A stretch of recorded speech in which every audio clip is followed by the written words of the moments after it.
Today I'm going to show you the ARB Tire Repair Kit. But first, I'm going to share the story of how we used our own tire repair kit within the first 6 hours after buying it.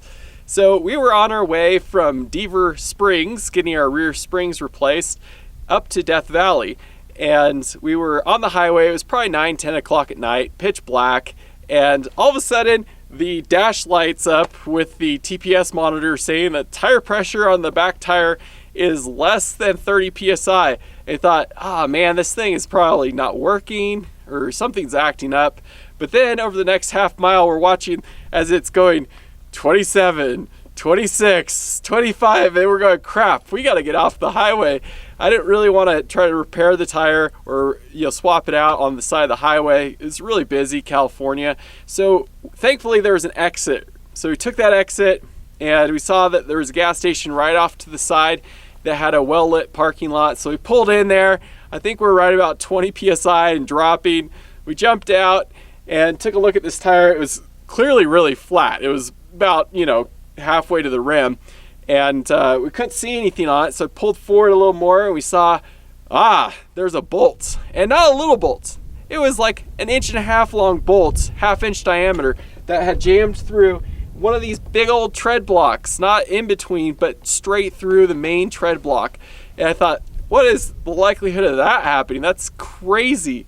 So we ended up pulling up, flipped on the air compressor. Faith jumped out, grabbed the air hose, hooked it up, and it kind of helped maintain the tire pressure since the air compressor was feeding in as it was leaking out. And then we went ahead and we opened up the kits, we pulled out the pliers, we pulled out the bolts, we got the tire plug in there, and it worked. It was amazing, and I couldn't believe it. So we then tested it on the rest of the drive at 50 psi at the highway. We didn't lose any pressure, and then we were in Death Valley for the last few days or so, and it's been off-road on rocks and air down and all over, and it's held perfectly. So we thought, we should share a little video about this thing. If you're looking at possibly going off-roading and whatnot, maybe this would be helpful. And I've been off-roading for about 20 years and never had one of these and never had really a use for it. I thought that we would be out here in Death Valley and help somebody else out that was stranded, maybe with a flat tire, and we could just fix it for them. But turns out we were the ones who got the flat tire and had to get fixed.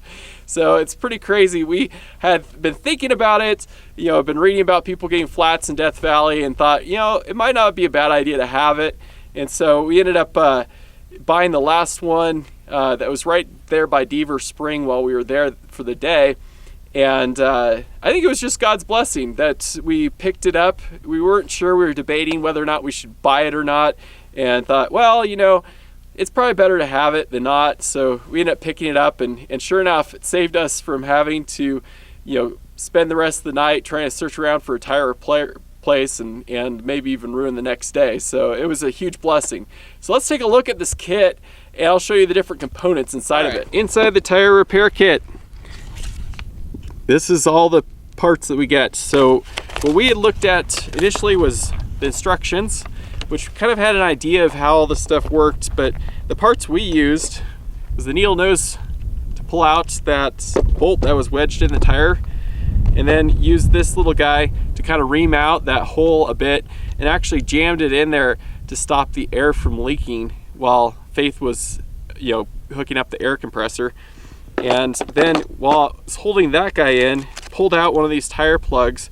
So you can see there's 5 tire plugs on each. We use the end one here. And so you pull the tire plug out, and then you have to thread it in through this tool here. So the tire plug has to go in through this tiny little eyelet here. In order to do that a lot easier, you can use this little, I guess it's like a wax. You put the wax into the little eyelet, and that helped a ton to get these little plugs started. I also used the needle nose to kind of compress down the end of the plug just to help work it through, because what you're doing is you're basically pulling on one side and pushing on the other. What you want is the tire plug to be right in the middle of this tool here, so half of it is on either side. And then from there, what you do is you jam this into the tire.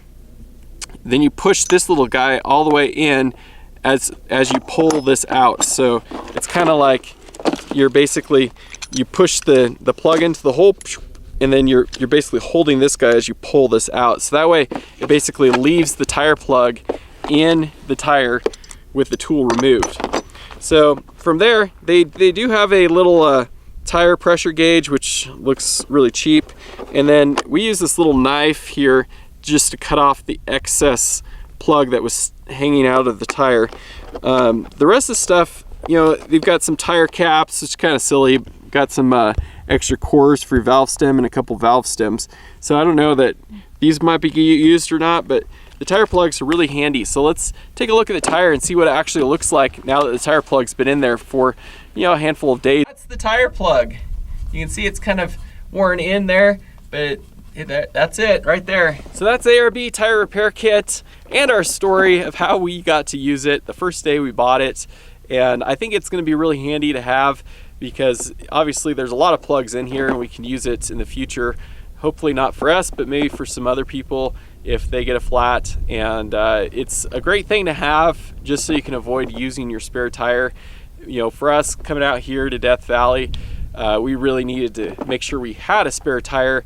And if we were already on our spare tire, that wouldn't have been a great situation. So it's really handy in this instance. And you know, we'll see how long this tire plug will hold up if it starts leaking or causing other problems. We'll update you guys and see how that goes down the road. But if you guys have used one of these tire repair kits or have a story, share that in the comments. And if you have any questions about this repair kit, feel free to mention it. I'd be glad to share what we know and how we used it. But I was surprised how well it worked for this situation. So it was great. And I think it helped us get back on the road and kept us kind of on track with our trip with how we were planning on doing it. So it was well worth the 40 bucks or whatever it costs for this thing. So thanks for watching. I hope you enjoyed it, and we'll catch you on the next video. Thanks for watching.